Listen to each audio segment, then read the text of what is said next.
John Lee used to say that when you sit up straight in meditation, not leaning to the left or the right, forward or backward, you want to make that a symbol for your mind.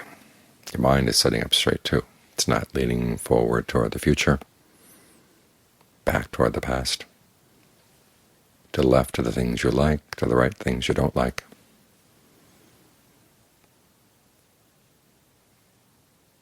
So try to get your mind in alignment here with your body.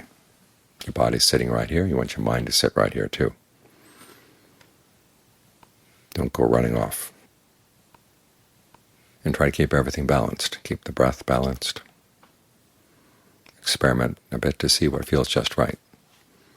Just like a balance, trying to find its point of an even keel. It'll lean a little bit to the left, a little bit to the right, but just enough so you know what's straight up and down.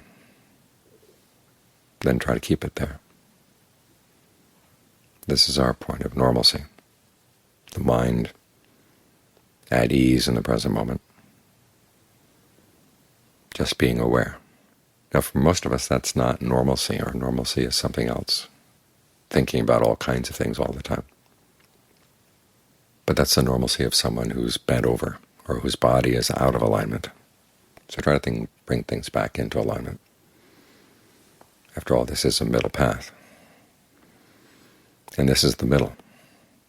Right concentration with its requisites of all the factors of the path. This evening I was looking at a little video clip on Buddhism in Thailand. And the narrator was this guy from England who at the very end of the show says, obviously Buddhism in Thailand is facing a crisis point. On the one hand there's rampant materialism, and on the other hand there's moral purity. He'd been to a forest monastery. That was the moral purity. He said, of course, as good Buddhists, we should all find the spot in between.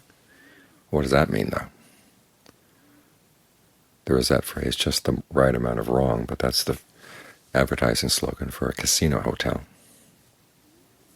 And as Ajahn Mahabua says, the defilements have their sense of what's just right, too.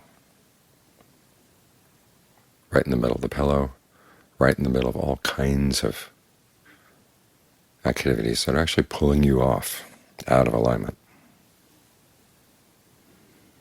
We want the Buddha's middle. And it may be a little bit hard to get used to if we've broken precepts in the past, or if our life is involved a lot in greed, aversion, and delusion. But it's like any process where, say, you try to get your body into alignment, you go for a treatment, and the first couple times it's hard to keep things in alignment. You find yourself going back to your old ways of walking and sitting, etc. But if you keep at it long enough, you begin to realize that this new middle here, the new alignment, actually is a lot better. So even though it may feel unusual,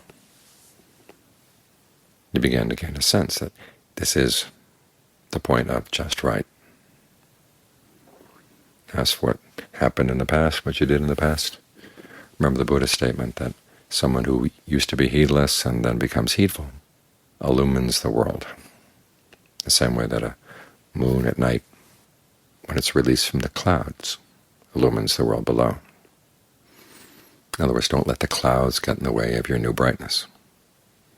And they may come back a little bit, but you realize, okay, this is where you'd much rather be. And over time it does become your point of normalcy. So think of yourself sitting here, the body perfectly balanced, your mind perfectly balanced, everything is in alignment. And try to get used to this new alignment as well.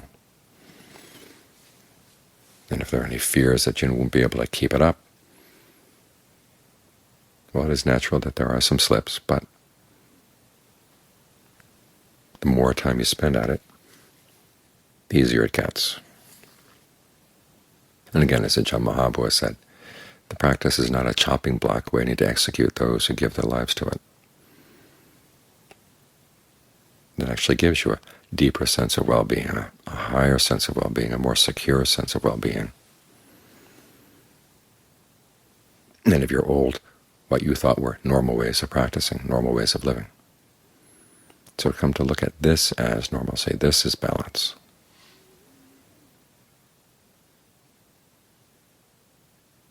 Or again, with the Chanali, he said, look at the Buddha image in front of you. He's not disturbed by anything. People bring flowers, he's not disturbed. People create a mess here in the hall, he wouldn't be disturbed. Try to have that same sense as you're sitting here, both with regard to things outside and to things happening inside the mind. You want to find that point of awareness that's aware, and that's it. Knowing these things as they come, as they go, not getting thrown off balance.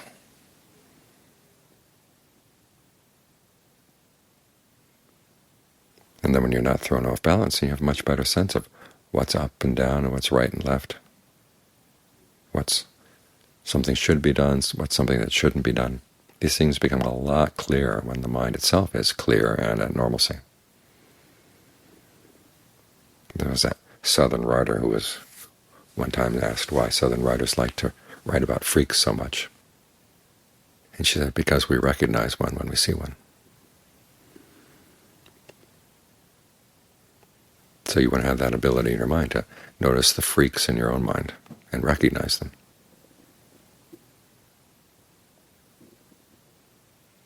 But to do that, you've got to side with the point of balance and normalcy.